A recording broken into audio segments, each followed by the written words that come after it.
이상 날개 어렵지 않더나. 그래서 이상이죠. 이제 학습 정리 한번. 김혜경, 본명 김혜경이고 발표년도 1936년. 그리고 모더니즘 소설이라 돼 있지. 그리고 의식의 흐름 기법이라고 돼 있죠. 모더니즘 한번 볼까? 모더니즘 나는 어렵던데. 밑에 여기 있죠. 일종의 탈근대주의라고 할까? 예. 그러니까 모더니즘이란 것은 그 틀을 다 깨는 느낌.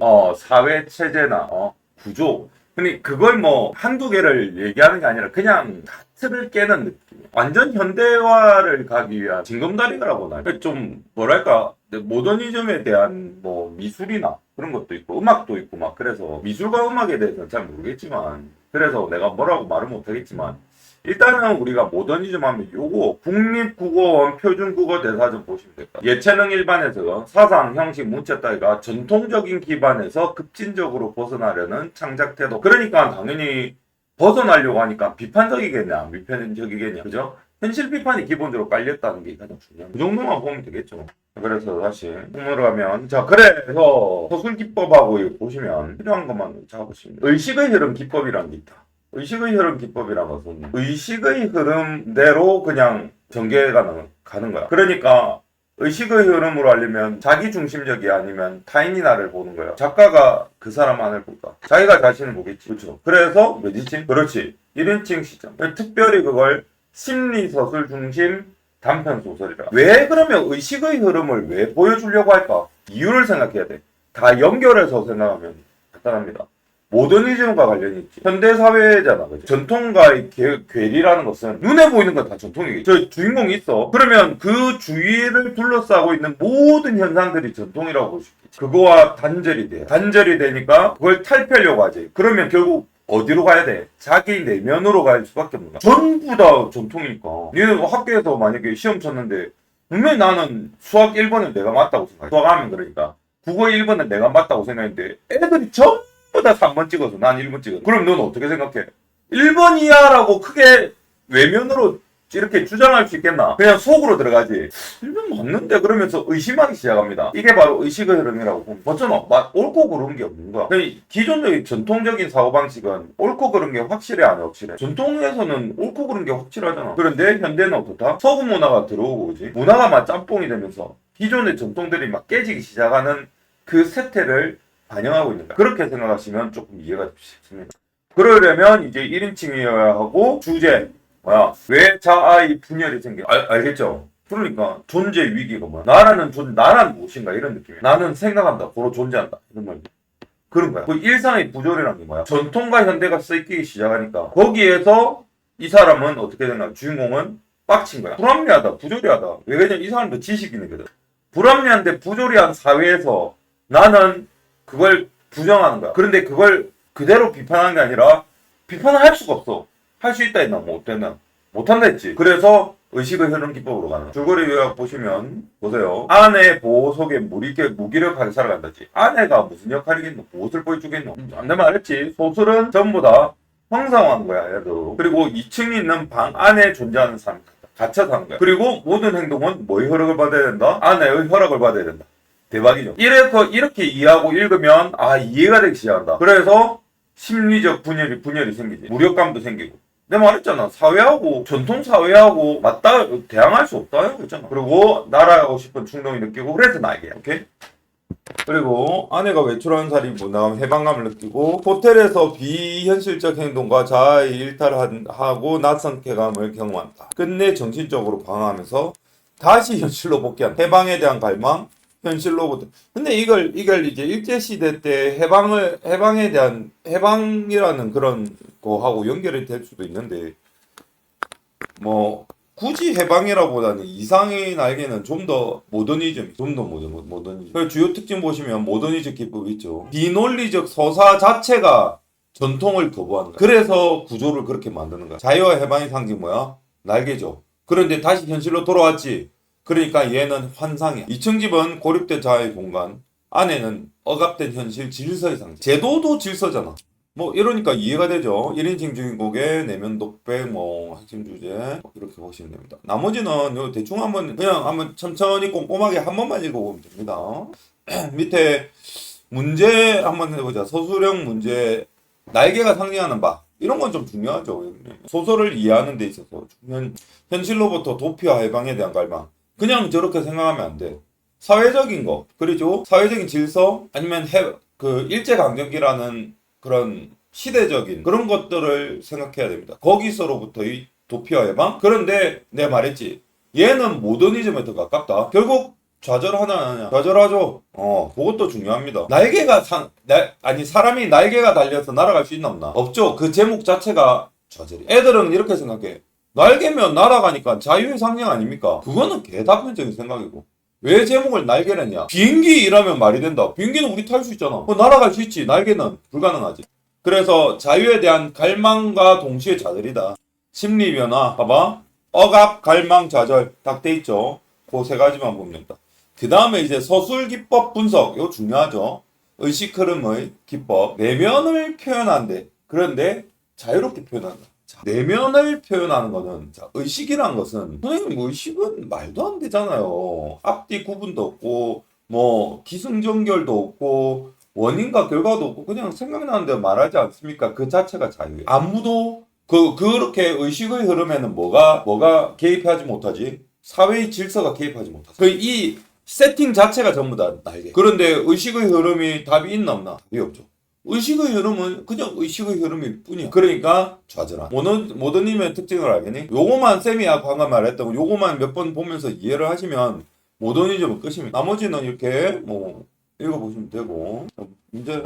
이제 오늘 특강에 나온 지문은 어느 부분이 발췌되는지 한번 봅시다. 그렇건만 나에게는 옷이 없었다. 아내는 내게는 옷을 주지 않았다. 자, 누가 등장했어? 옷이 없죠.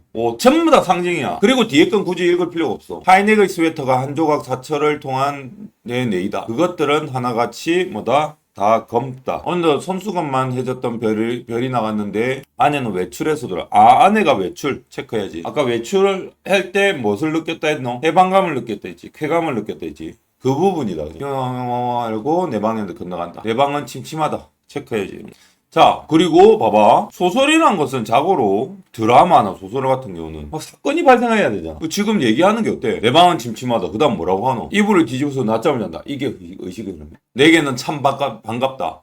잠은 잘 오는 적도 있다. 영잠이 오지 않는 적도 있다. 논문도 많았다. 시도 많이 지었다. 등등등등.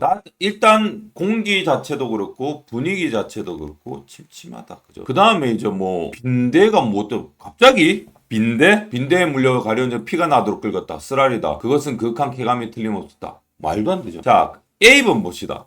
나는 그러나 그런 이불 속의 사색 생활에서도 적극적인 것을 궁리하는 법이 없다. 적극적인 것을 궁리한다.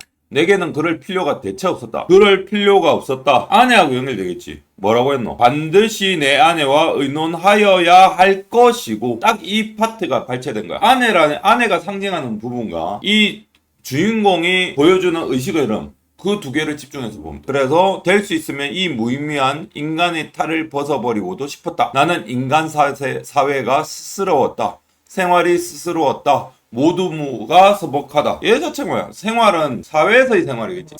그래서 생활이 스스로웠단 말은 인간 사회도 나는 사회 속에 섞이지도. 자, 그리고 중략이 나왔습니다. 중략이 나오고 그 다음에 어떤 상황일까? 정성력을 찾아갔죠. 입가심하고 싶다. 커피 좋다. 그치? 딱 뭐래 현대적이죠. 고전소설 생각하면은 완전 다르잖아. 한번에 나도 아뜨가였다. 나는 어디선가 그저 맥없이 몸몸만 하면서 어쩔 줄은 모를 뿐이었다. 얼빠진 사람처럼 그저 이리저리 갔다면서. 요런 파트도 그냥 의식의 흐름이라고 생각할 수 있는데 방황하는 현대인이라고 볼 수 있죠. 나는 어디로 드립다 쏟았는지 하나도 모른다. 다만 몇 시간 후에 내가 미스코시 옥상에 있는 것을 깨달을 땐 거의 대낮이었다. 자, 그리고 나서 뭐라고 했어? 거기 아무데나 앉아서 내 자라온 26회를 회고한다.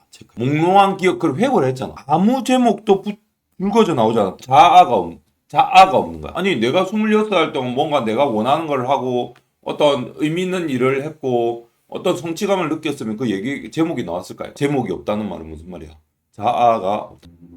그래서 내 자신에게 물어보았지. 봐라.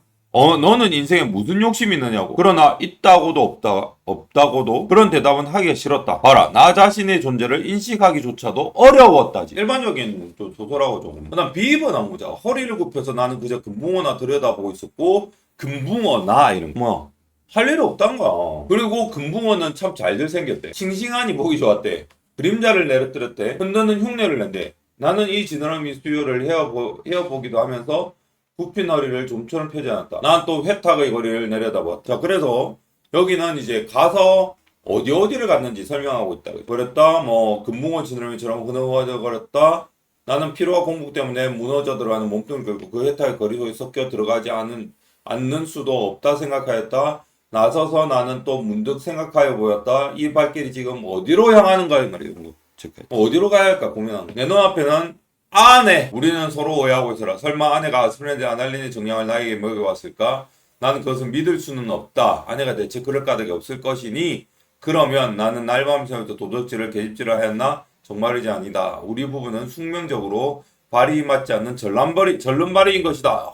괜찮은 표현. 부부라는 것은 사회, 질서, 그리고 나, 자아. 현대를 맞이하는 개인의 한 지식인의 자아. 그래도 이상은 막 나서서 막 데모를 하거나 그런 것을 요런 소설로 표현한다. 그래서 로직을 붙이려고 했다. 요런 표현. 로직. 용어로 알잖아. 일본 일제강점기 때. 변해도 저걸 그 해명하는 해설한다 그런 느낌이지. 그래서 얘는 뭐야? 발을 그저 끝없이 버절뚝거리면서 세상을 걸어가면 되는 것이다. 그렇지 않을까? 그런데 분간하기가 좀 어려웠다. 가야 하나? 그럼 어디로 가나? 혼란을 극한 정로다. 나는 불현듯이 겨드랑이 가렸다. 딕셔너리 이런 것도 봐라. 영어 쓴다 이거. 그리고 희망과 야심의 말소 외쳐보고 싶었다지. 요렇게 읽으셔야 돼. 그러니까 별로 어렵지 않지. 말 앞뒤가 안 맞아서 조금 그거 하지만. 문제 한번 볼까? 문제는 어떻게 나왔는지 한번 같이 보자. 1번 A와 B에 관한 설명으로 가장 적절한 것은 A는 뭐였어? 그리고 골방에 갇혀있고 아내와 소통도 안 하고 그냥 아내한테 통제받는 내면의식이 서술돼 있죠. 그래서 외부 세계의 금붕어를 관찰했습니다. 금붕어나 들여다보자. 거기에 관한 내용이 적혀있죠. 그래서 1번은 내면의식. 일종의 그 골방은 내면이니까. 알겠냐? 그리고 밖으로 나온 것 자체가 외면이지. 무슨 말인지 알겠어? 그래서 내면과 외면을 찾으시면 돼. 딱 나오지. 몇 번? 외부 세계나 자극 이렇게 딱 가져가. 문제가 너무 쉽죠. 그게 없잖아. 다른 게 있나 없나? 내면의식하고 외부 세계. 기억과 니은의 공통점. 내방 아까 설명 많이 했고 그죠? 이제 내방과 아까 외부 세계 그죠? 그렇게 보시면 되죠. 자, 그런데 자, 내부 세계는 알겠는데 회탁의 거리는 뭔지 한번 봐야 될까요? 나는 또 회탁의 거리를 내려다 보았다. 거기서는 피곤한 생활이 떡 금붕이 지나를 흐느흐느 허비적거렸다. 자, 여기 체크해야지. 헤어나지들을 못한다. 눈에 보이지 않는 끈적끈적한 줄에 엉켜서 라고. 그러면 이거를 뭐하고 연결해야 돼? 내 방하고 연결해야 돼. 헤어날 수 있었나 없었나? 없죠. 그렇게 가져가. 벗어나지 못하는 공간 A와 E에 대한 이해로 적절하지 않은 것은 1번 소재의 속성을 통해 나가 처음 부정적 상황을 형상화하고 있다. 예상치 2번 예상하지 못한 상황으로 인해 당황하는 나의 모습. 3번 과거의 삶을 떠올리가 두려울 정도로 괴로운. 아까 제목이 없다 안 했나? 과거를 회상했는데 제목이 없단 말은 무슨 두려워. 그런 감정이 들어간 부분이 아니었지. 내가 말했잖아. 제목이 없단 말은 뭐를 상징한다? 현대인의 무기력감을 상징한다. 자아의 상실 이런 걸 상징하는 거지. 무슨 괴로워. 완전 틀렸죠. 요런 느낌으로 이해를 해야 돼, 문제를. 자, 보기를 바탕으로 감상한 내용으로 적절하지 않은 것. 자, 보기에 요약을 해야 된다 했지. 자, 에리 프롬은 외부 세계로부터 느끼는 고독과 무력감이 주는 불안을 느끼는 사람들은 외부 세계 체크해주고, 그죠? 이로부터 도피 체크해주고, 다른 사람이나 대상을 지배하거나 이에 복종, 얘는 이제 복종이죠. 특히 복종의 충동을 느낀 사람들은 자신을 비하하고 타인에게 전적으로 의존하며 어떤 결단이나 책임으로 벗어나려고 한다. 그렇게 함으로써 심리적 불안이나 고통에서 벗어나 안정을 얻고자 한다. 그래서 동그라미 치고 이들은 외부의 것에 대해 지극히 수용적 그러나 복종은 도피 수단이기 때문에 이들이 직면한 문제는 근본적인 해결책이 될 수 없다. 이들은 자아와 이들이 의존하는 힘 사이에 근본적인 대립. 알겠지? 의존으로부터 자유로워지는 충동을 갖게 된다. 그리고 이러한 충동을 느끼며 의존을 벗어난 사람들은 수용지향적인 인간에서 생산지향적인 인간을 발전한다. 자, 요런 걸 체크해줘야지. 왜? 개념이 나왔잖아. 생산지향적 인간. 거기에 맞춰서 이제 보시면 될 것 같습니다. 1번 이건 다 한번 읽어볼까? 1번 아내는 내게 옷을 주는 통제, 의존하는 표현을 통해 전적으로 의존, 복종이 되다. 맞죠? 너무 쉽다 그죠? 2번 아무 소리 없이 달려왔다. 적극적인 굴림을 보이며 표현을 통해 나는 복종을 통해 외부의 것에 대해 수동적이고 수용적이다. 항상 보기에서 나오는 기준을 가지고 확인을 하게 됩니다. 자, 그다음 3번. 난 요만이라도 좀 피곤하고 영 잠이 오지 않는 적도 있다는 표현을 통해 나는 외부 세로부터 느끼는 불안으로부터 자유로워지게 노력한다. 잠이 오지 않는다. 피곤하였다. 얘는 이미 수동적이잖아. 아니 이미 수동적이잖아 얘는. 그리고 좌절했잖아. 그런데 무슨 노력을 해. 그러니까 이게 착각을 하면 안 되는 거야. 이 봐봐. 나라 보자꾸나. 여기서 우리는 의지가 강하구나 라고 생각할 수 있잖아. 외쳐보고 싶었다지. 싶었다라고 하니까 싶었단데 좌절하는 거야. 소극적인. 그래서 여기서 이 싶었다가 얼마나 중요한지 잘 읽어야 돼. 대충 읽으면 안 된다. 그냥 이렇게 읽으십니다. 굳이 오른쪽에 작품 계열은 몰라도 풀 수 있겠죠. 그런데 니는 이런 모더니즘 소설은 조금 한 번은 그래도 알고 있어야 돼. 여기까지 하고.